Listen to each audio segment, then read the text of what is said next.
guys, it's Adam Rose, Vice President and Senior Loan Officer of Western Ohio Mortgage here in Sydney, Ohio. And this is another episode of the Mortgage Guide podcast. And today I do have a guest it's Andrew Spayde, and this is the one where you're going to get to know a little bit about Andrew.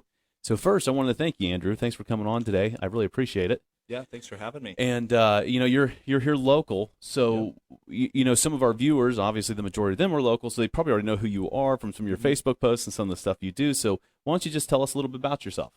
Yeah, so my name is Andrew Spayde. I'm a realtor with Emerson Wagner Realty. I've been licensed for 4 years now. Yep.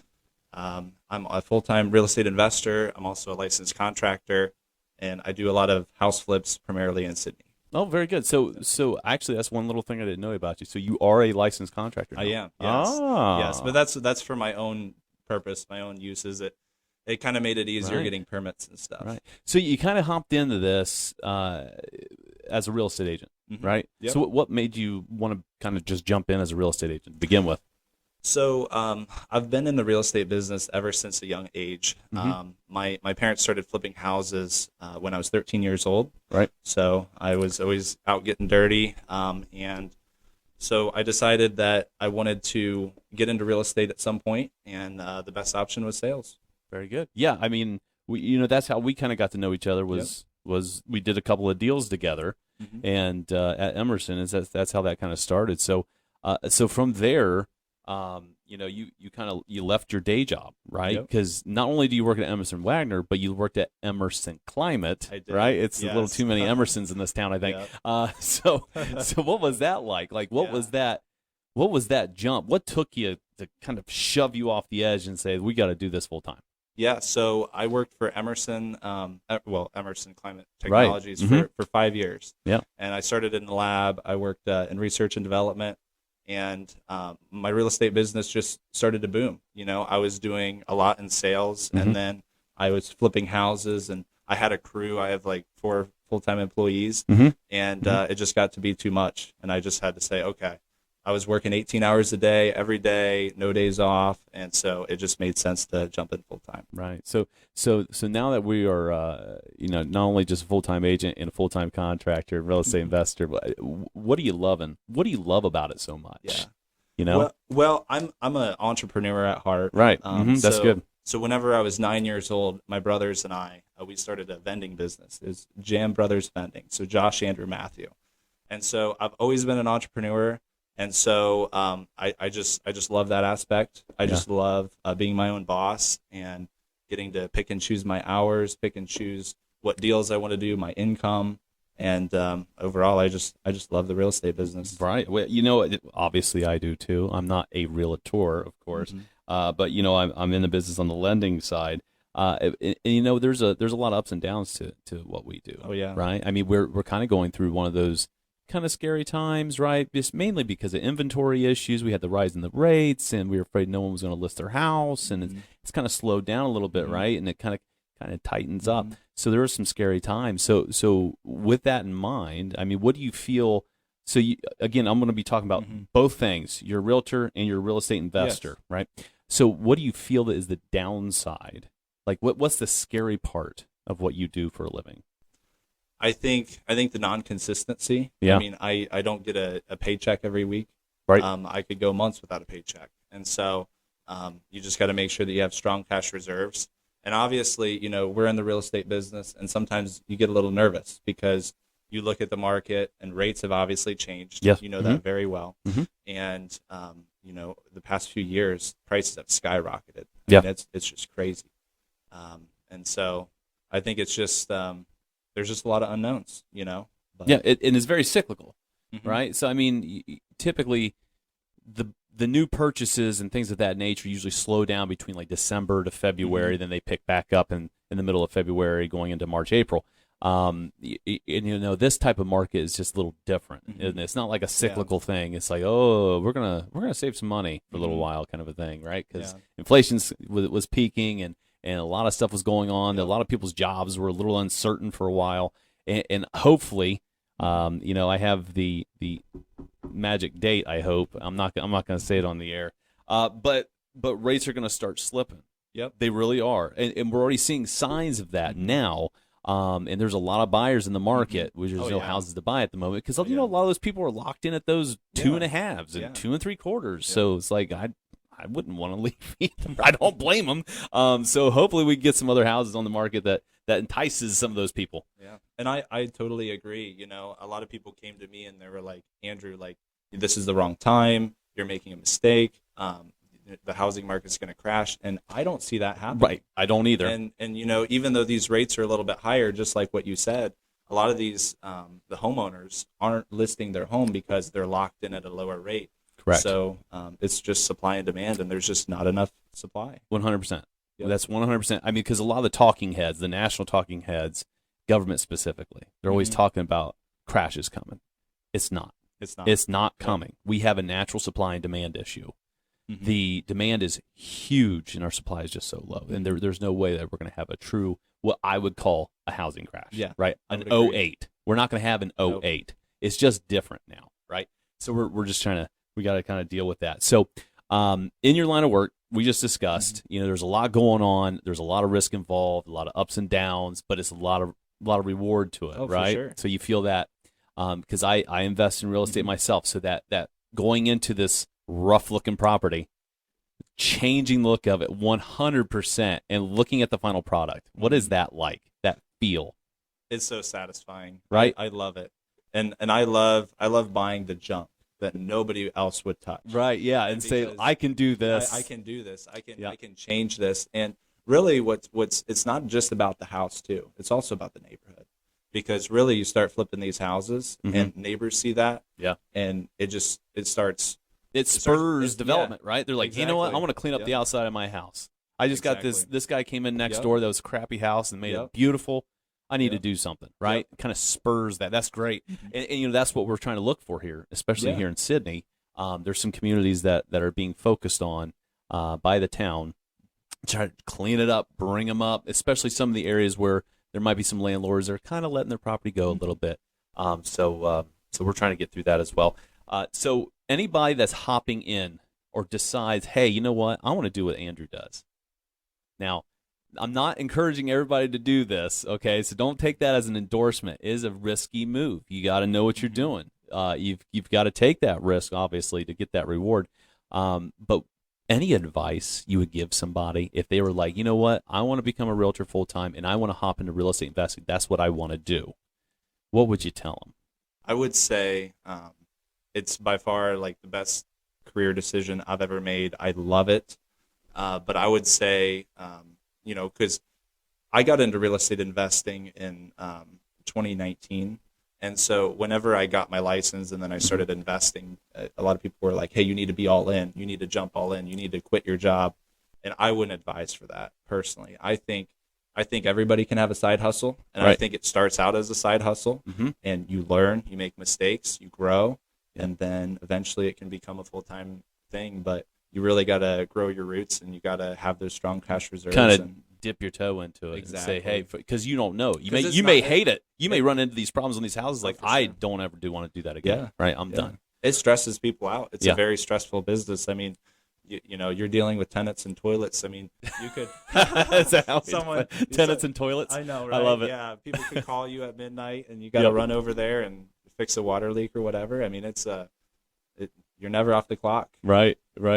So, you know, I was going to ask you, you know, when you were younger, did you picture yourself doing this? And I think based off your bio and, you know, your family flipping homes and investing in real estate when you were 13 years old, I think that was the age, right? Yeah. So it kind of answers that question, right? It's something that's always kind of been there and you kind of dove into. So that's really good coverage. So one of the last things I want to ask you, and we always ask everybody, not everybody has a story, but I need to know, the viewers want to know, what is the craziest crap you've run into in your field, right? What kind of crazy stories you got? I've had some crazy things happen. Probably some of the craziest stories were I had to deal with I had a 10-unit apartment building, and we had to evict some tenants. But that's a crazy story. It's a long one. But I have a pretty interesting story because I know that you're in the mortgage business. Yeah. So have you ever heard of a zombie foreclosure? Zombie mortgage? I've heard that before, but I'm honestly not familiar with it though. So I'm the type of guy where it's called like I call it like driving for dollars. I'll drive Mm-hmm. around neighborhoods. I'll look for vacant properties. I'll look for Yep. properties that, maybe the yard isn't mowed or the shrubbery's kind of out of hand, whatever. And I found this property, and I reached out to this guy, and I was like, hey, do you want to sell your house? He was like, I don't even own it. And I was like, well, yeah, you do. Like on the tax card, it's showing that you own it. Yep.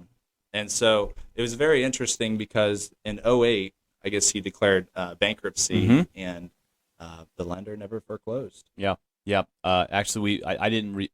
I've heard the phrase or the term zombie mortgage before. I didn't know that's what it was actually referring to. Mm-hmm. There were a lot of people that got missed, right? Yeah. I mean, I remember back in the day so I first started in 2012, right, Mm-hmm. in May, and there were so many people that filed bankruptcy in 08, 09, 2010, 2011, all this fun stuff. And let me just give you an example. I had a guy that filed bankruptcy in 09, had multiple investment properties and a primary residence, all went into foreclosure and bankruptcy. Well, it was like 2014, 2015. There were still some lingering there. Wow. I mean, it was a problem. So that would be defined as a zombie mortgage. Someone that thought, hey, the bank's got it now. I have nothing to do with it. They just abandoned But it. technically, they never took the process to foreclose. The home is legally still in that guy's name. Yeah. So how'd that go? So essentially, there had been other people that had tried to buy it, and I guess a lot of people don't realize, but the deed and the mortgage are separate. They're two separate things. Yep. And so, it was still in his name. And so I talked to a variety of lawyers, and I consulted with one, and it probably wasn't a very smart idea, but I ended up buying the house for $1,000. Okay. And it was no title search, nothing. Woo. Ooh. So it was That's it was scary. pretty- yeah. Yeah, they could have foreclosed against me. Right. But yeah. what we did is we did it's a complaint to quiet title. Yep. So we filed that against the bank, and they had 28 days to respond whether they were going to pursue the mortgage or not. And they were bankrupt. They didn't reply. So I lucked out. I bought a house for $1,000, but they could have foreclosed against me. It was literally just like a casino. Yeah. So, but hey, you know. Big reward on that one, though. Oh, for sure. Right? I mean, I did have $20,000 in taxes. I mean, that's like watching that rehab addict stuff up in Detroit where they're Oh, it buying is. stuff for $1. You know, Yeah, people are yeah. they're gonna knock it down. It's exciting. How much did you say in delinquent taxes? $20,000. It had went since 2008 in lawn mowing assessments and everything else. I don't know why they didn't foreclose. That's a great question. That's mind-boggling to me. I don't know why the treasurer didn't foreclose. That's crazy. Whoa, Yeah. I about knocked that all over. Whoa. That's crazy to think because usually once you're about 12 months delinquent on property taxes, they're sending letters. Mhm. Now, I don't know what happened there and who dropped the ball, but it worked out in your favor. Oh, it did. For sure. For sure. Yeah. For sure. But That's- it's very interesting. I mean, there were a lot of foreclosures during that time, and I think it just fell through the cracks with the bank. And I mean, if the bank would have foreclosed, they would have had to pay the $20,000 in back taxes. So I just don't think they were interested. Yeah. So that's an interesting story, and you know, there's probably people out there that are watching this, or hopefully watching this, that do some real estate investing that may have run into something similar. But tax sales and things like that, Yeah. the sheriff sales, and the weird thing is the sheriff sales have they're starting to come back a little bit. I mean, during COVID, they were just gone, right? Because we had the moratorium on mortgage payments, and that was lifted a little while ago, so that might be coming back. So people like yourself, some real estate investors, might have some more opportunities at the sheriff's auctions. I mean, I hope those people get to stay in their homes, of course, but now the moratorium's gone, I don't know what it's going to look like. A lot of people have been worried about a wave of foreclosures coming, but I really haven't seen that. Yeah. You know, I seen go a on the few. clerk of courts, and I see a few foreclosures, but nothing crazy. Yeah. Yeah, nothing out of hand. I remember we used to look in 2015, 2016. I mean, every Just all the month there'd time. be 15 houses up for sale in a county, right? Oh, yeah. I mean, Easy. we're not a large county. You know, where No. there's I think like 60,000 people in Shelby County, or 55,000, something like that, Yeah.